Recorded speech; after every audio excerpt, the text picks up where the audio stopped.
Welcome to the Tech Egg. Don't get scrambled. Enjoy the video.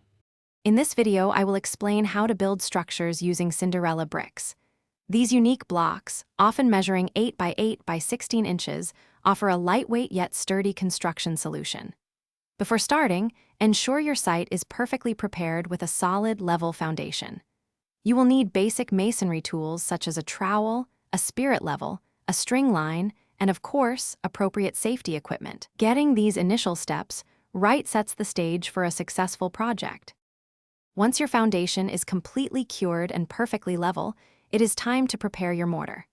Mix it precisely as the manufacturer recommends to achieve the ideal consistency and strength. For the first course, apply a uniform bed of mortar, about 1/2 inch thick, along your foundation. Carefully set your initial Cinderella brick into the mortar, using your level to ensure it is perfectly plumb and aligned. This first course is absolutely critical for the entire structure's integrity. As you build upwards, apply mortar to the top of the previous course and to the ends of each new Cinderella brick. Aim for consistent 1/2 inch mortar joints throughout your wall.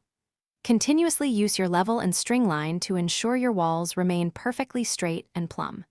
For added strength and stability, incorporate horizontal reinforcement, such as ladder wire, every 2 or 3 courses. This reinforcement significantly enhances the structural integrity of your Cinderella brick wall.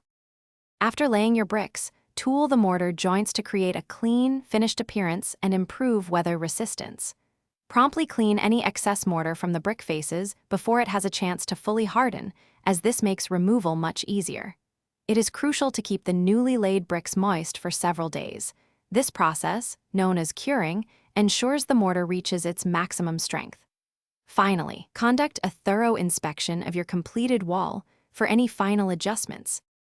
Thanks for watching. Consider subscribing if I helped unscramble your problems.